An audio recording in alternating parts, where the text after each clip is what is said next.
క్రీస్తునాథుని యందు ప్రియమైన సహోదరి సహోదరులారా, మీ అందరికీ కూడా యేసయ్య దివ్యనామంలో శుభములు. జోసెఫ్ గారి పండుగను కొనియాడుతున్నటువంటి మనం జోసెఫ్ గారి గురించి తెలుసుకుందాం. ఆయన నుంచి మనం కొన్ని విషయాలను నేర్చుకుందాం. కథోలిక శ్రీ సభలో పునీత జోసెఫ్ గారంటే తెలియని వారు ఉండరు. క్రైస్తవుల్లో పునీత జోసెఫ్ గారు ఎవరో తెలియని వారు కూడా ఉండరు. ఇంకా మిగతా హైందవ సహోదరులు కూడా చాలా మందికి ఈ పునీత జోసెఫ్ గారి గురించి తెలుసు. ఎందుకంటే అనేక మార్లు ఆయన స్వరూపాన్ని కూడా మరి తల్లి ప్రక్కనే చూసుండి ఉండవచ్చు. అనేక దేవాలయాలు వాళ్ళు సందర్శించినప్పుడు పునీత జోసెఫ్ గారి స్వరూపాన్ని చూశారు. మనం అందరం కూడా పునీత జోసెఫ్ గారంటే చాలా ఇష్టపడతాం. ఆయనకి ఇవ్వాల్సినటువంటి గౌరవ మర్యాదలు, భక్తి ప్రపత్తులు మనం చూపెడుతూ ఉంటాం. మంచి మరణం కోసం మనం ఆయనకు మొరపెట్టుకుంటాం. అదేవిధంగా ఆయన యొక్క ప్రార్థన సహాయాన్ని మనం ఎల్లప్పుడూ కూడా కోరుకుంటాం. పునీత జోసెఫ్ గారి పండుగను కొనియాడుతున్నటువంటి మనందరం కూడా ఆయన నుండి చాలా విషయాలు నేర్చుకోవాలి. అందులో కొన్ని విషయాలు మనం నేర్చుకుందాం. మా గ్రామ పాలక పునీతుడు పునీత జోసెఫ్ గారు చిన్నప్పటి నుంచి అమ్మ ఒడిలో దగ్గర నుండి గుడిలోకి వెళ్లినప్పుడు ప్రాకుతూ ఉన్నప్పుడు నేను ఎక్కువ శాతం ఈ జోసెఫ్ గారి స్వరూపం దగ్గరికి వెళుతూ ఉండేవాడిని. తెలియని ఆకర్షణ, తెలియని ఆనందం, ఏదో ఎవరో పిలుస్తూ ఉన్నట్లు అనిపించేటువంటి విధానం నన్ను ఆకట్టుకుంది. అందుకే చిన్ననాటి నుంచి నాకు జోసెఫ్ గారంటే చాలా ఇష్టం. నా వలే చాలా మంది కూడా పునీత జోసెఫ్ గారంటే చాలా ఇష్టం. ఈయన శ్రీ సభ పాలకుడు. అదేవిధంగా ఎంతో మంది వృత్తి పనులు చేస్తున్న వారికి, కార్మికులకు పాలక పునీతుడు. ఈ పునీత జోసెఫ్ గారి పండుగ దినం నాడు మనం నేర్చుకుందాం. పునీత జోసెఫ్ గారు ఎంతో మందికి ఆదర్శప్రాయుడిగా ఉంటూనే ఎన్నో విషయాలు మనం జీవితంలో నేర్చుకునేటట్లు ఆయన చేస్తూ ఉన్నాడు. ఆయన జీవితాన్ని పరిశీలించినట్లయితే ఆయనలో ఉన్నటువంటి సుగుణాలను, ఎన్నో సుగుణాలను మనం నేర్చుకోవచ్చు. పునీత జోసెఫ్ గారు మనకి చాలా విషయాలు నేర్పిస్తూ ఉంటారు. కుటుంబంలోనైనా పునీత జోసెఫ్ గారంటే ఇష్టపడిన వారు ఉండరు.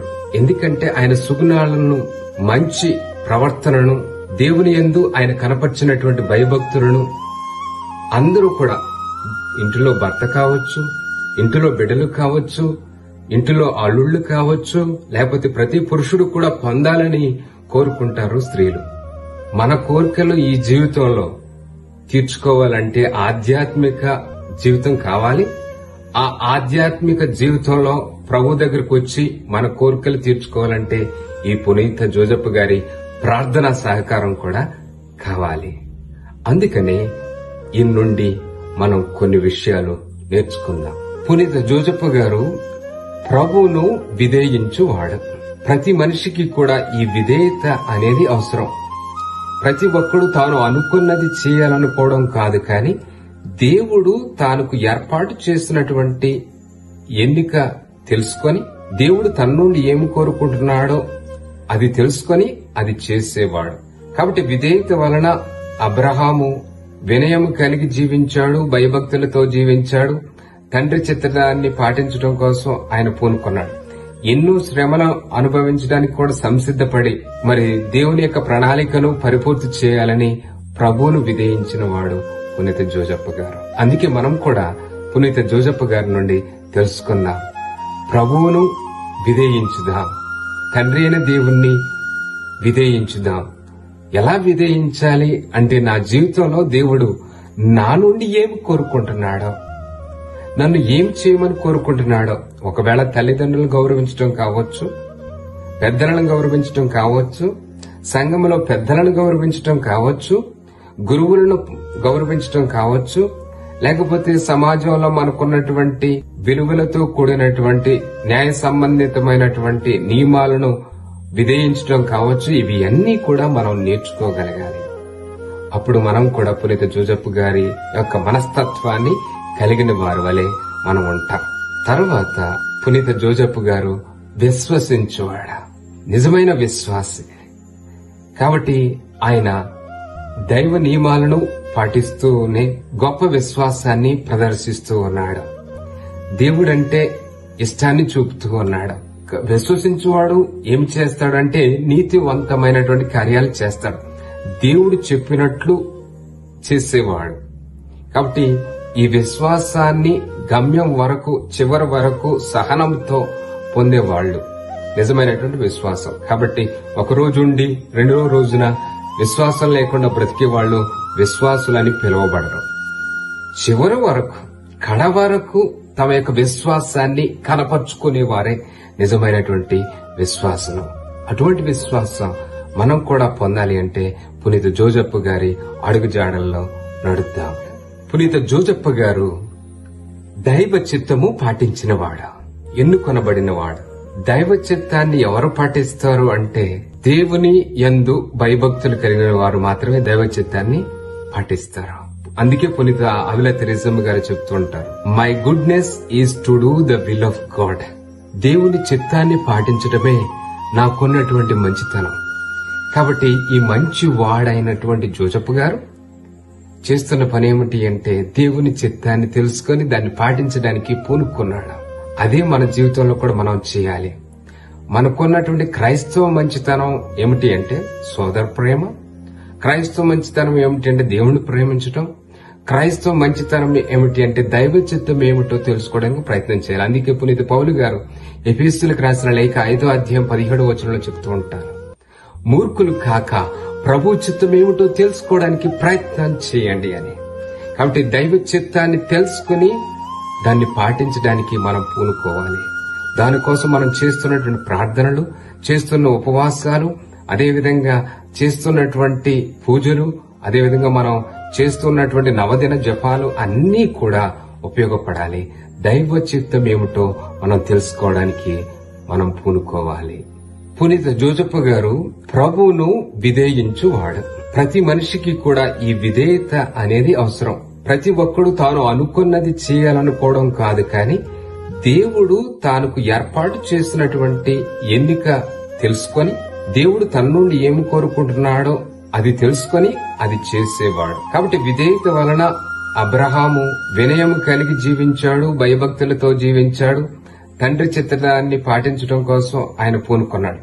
ఎన్నో శ్రమలు అనుభవించడానికి కూడా సంసిద్ధపడి మరి దేవుని యొక్క ప్రణాళికను పరిపూర్తి చేయాలని ప్రభువును విధేయించిన వాడు పునీత జోజప్ప గారు. అందుకే మనం కూడా పునీత జోజప్ప గారి నుండి తెలుసుకుందాం. ప్రభువును విధేయించుదాం, తండ్రి అయిన దేవుణ్ణి విధేయించుదాం. ఎలా విధేయించాలి అంటే నా జీవితంలో దేవుడు నా నుండి ఏమి కోరుకుంటున్నాడో, నన్ను ఏం చేయమని కోరుకుంటున్నాడో. ఒకవేళ తల్లిదండ్రులను గౌరవించడం కావచ్చు, పెద్దలను గౌరవించడం కావచ్చు, సంఘములో పెద్దలను గౌరవించడం కావచ్చు, గురువులను గౌరవించడం కావచ్చు, లేకపోతే సమాజంలో మనకున్నటువంటి విలువలతో కూడినటువంటి న్యాయ సంబంధితమైనటువంటి నియమాలను విధేయించడం కావచ్చు. ఇవి అన్నీ కూడా మనం నేర్చుకోగలగాలి. అప్పుడు మనం కూడా పునీత జోజప్ప గారి యొక్క మనస్తత్వాన్ని కలిగిన వారి వలె మనం ఉంటాం. పునీత జోజప్ప గారు విశ్వసించువాడ, నిజమైన విశ్వాసి. కాబట్టి ఆయన దైవ నియమాలను పాటిస్తూనే గొప్ప విశ్వాసాన్ని ప్రదర్శిస్తూ ఉన్నాడు. దేవుడంటే ఇష్టాన్ని చూపుతూ ఉన్నాడు. విశ్వసించువాడు ఏం చేస్తాడంటే నీతివంతమైనటువంటి కార్యాలు చేస్తాడు. దేవుడు చెప్పినట్లు చేసేవాడు. కాబట్టి ఈ విశ్వాసాన్ని గమ్యం వరకు, చివరి వరకు సహనంతో పొందేవాళ్లు నిజమైనటువంటి విశ్వాసం. కాబట్టి ఒక రోజు ఉండి రెండో రోజున విశ్వాసం లేకుండా బ్రతికే వాళ్ళు విశ్వాసులని పిలువబడరు. చివరి వరకు, కడ వరకు తమ యొక్క విశ్వాసాన్ని కనపరుచుకునేవారే నిజమైనటువంటి విశ్వాసం. అటువంటి విశ్వాసం మనం కూడా పొందాలి అంటే పునీత జోజప్ప గారి అడుగుజాడల్లో నడవాలి. పునీత జోజప్ప గారి నుండి మనం ఇంకో విషయాన్ని నేర్చుకోవచ్చు. దైవ రహస్యాలను మనం ఏ విధంగా అనుసరించాలి, దైవ రహస్యాలను ఏ విధంగా మనం అర్థం చేసుకోవాలి. కాబట్టి కలలో ఉన్నటువంటి తాను వినబడినటువంటి మాటను అర్థం చేసుకున్నటువంటి జోజప్ప గారు, మరీ తల్లిని చిన్నారి బాలయేసును సంరక్షించినటువంటి పునీత జోజప్ప గారు, దేవుడి యొక్క మాటను అర్థం చేసుకున్నటువంటి పునీత జోజప్ప గారు ఏ విధంగా అయితే దైవ ప్రణాళికను అర్థం చేసుకుంటున్నారో మనము కూడా దైవ ప్రణాళికను, దేవుని యొక్క నిగూఢ రహస్యాలను, దేవుడు వాక్కు మనకేమి బోధిస్తుందో నేర్చుకోవడానికి ప్రయత్నం చేయాలి. పునీత జోజప్ప గారి నుండి మనం నేర్చుకునేది కష్టపడి పని చేయాలి. సోమరిపోతులలాగా తిరిగే వాళ్ళు చాలా మంది ఉన్నారు. కష్టపడి పని చేయడం అనేది మనిషికి కావాలి. సోమరిపోతుల్లాగా జీవించే వాళ్ళు జీవితానికి తినడానికి అనర్హులు. అదేవిధంగా వారికి బ్రతుకు గురించి అర్థం లేదు. అదేవిధంగా నీతివంతమైనటువంటి ఒక మంచి బ్రతుకును వాళ్ళు బ్రతకడం లేదని మనం చెప్పొచ్చు. కాబట్టి కష్టపడి మనం పైకి రావాలి. ఏదో మనకు అవకాశం ఉంది కదా, ఏదో మనం ఉండి అలా అనుభవిస్తే సరిపోతుంది అనుకోవడం కుదరదు. కాబట్టి కష్టపడి పనిచేసే వాళ్ళంటే ప్రభువుకు ఇష్టం. మనం కూడా కష్టపడి పనిచేయాలి. ఏ విధంగా అంటే శారీరకమైన ఆహారం నిమిత్తమే కాదు, కానీ ఆధ్యాత్మిక ఆహారం నిమిత్తం కష్టపడాలి. అదేవిధంగా నిత్య జీవితం పొందాలి అంటే ఈ లోకంలోనే మనం కష్టపడి ప్రార్థనలో, దేవునిలో, వాక్యంలో బలపడుతూ ఉండాలి. నీతిని పొందుతూ ఉండాలి. విలువలకు స్థానాన్ని ఇస్తూ ఉండాలి. అదేవిధంగా సోదర ప్రేమకు సముచిత స్థానాన్ని మనం ఇవ్వగలగాలి. అప్పుడే దేవుని యొక్క ప్రేమను మనం పొందగలం. పునీత జోజప్ప గారు క్రీస్తుకు మంచి సాకుడు తండ్రి. ఒక తండ్రిగా బాధ్యతలను ఆయన స్వీకరిస్తూ ఉన్నాడు. చేయవలసిన పనిని కూడా చేస్తూ ఉన్నాడు. మంచి తండ్రి అంటే బాధ్యతలను చూపేవాడు. కుటుంబవనంగా ఎన్నో కష్టాలు వస్తాయి, ఇబ్బందులు వస్తాయి, అవమానాలు వస్తాయి. అదేవిధంగా అనేకమైనటువంటి సమస్యలు వస్తాయి. ఒక్కోసారి తండ్రి బిడ్డలకు విశ్వాసాన్ని నేర్పేటువంటి బాధ్యతను కూడా స్వీకరించాలి. ఇవి అన్నీ కూడా పునీత జోజప్ప గారు చేస్తూనే ఉన్నారు. మంచి సాకుడు తండ్రి పునీత జోజప్ప గారి స్వరూపం దగ్గరికి వచ్చి మనం చూస్తూ ప్రార్థన చేస్తూ ఉన్నప్పుడు కూడా మనం కూడా ప్రార్థన చేసుకోవాలి. మన కుటుంబంలో ఉన్నటువంటి బిడ్డలు కావచ్చు, మగవారే కాదు ఆడవారు కూడా ఇటువంటి బాధ్యతను గుర్తెరిగి బ్రతకాలి అని మనం పునీత జోజప్ప గారికి విన్నప ప్రార్థన చేసుకుందాం. ఆయన ప్రార్థన ద్వారా క్రీస్తు ప్రభువు మన ప్రార్థనను వింటాడు అని చెప్పేసి అటువంటి బాధ్యతతో కూడినటువంటి జీవితం జీవించడానికి మనం ప్రయత్నం చేద్దాం. చివరిగా పునీత జోజప్ప గారి దగ్గర నుంచి ఒక మాట నేర్చుకుందాం. ఈ మాట అందరికీ అవసరం. ఈ పండుగ ద్వారా ఈ మాటను మనం గుర్తుపెట్టుకుందాం. ఈ పండుగ ద్వారా ఈ మాటను మన హృదయంలో భద్రపరుచుకుందాం. ఆ భద్రపరుచుకున్నటువంటి ఆ మాటను క్రీస్తు ప్రభులో మనము అనుసరించుదాం. క్రీస్తు ప్రభుకు సాక్షులమై జీవించుదాం. అదేమిటి అంటే శిరాపుత్రుడైనటువంటి యేసు జ్ఞాన గ్రంథము 25వ అధ్యాయము 11వ వచనం. దైవ భీతికి మించిన భాగ్యం లేదు, దైవ భయము కల నరునికి తుల్యుడు లేడు. కనుక దైవ భీతి, దైవ భయము కలిగి జీవించుదాం. క్రీస్తులో పునీత జోజప్ప గారి ప్రార్థనల ద్వారా దేవుని దీవెనలు పొందుదాం. మీ అందరికీ కూడా పండుగ శుభాకాంక్షలు. జయహో పునీత జోజప్ప గారా. పునీత జోజప్ప గారా, మా కొరకు ప్రార్థించండి.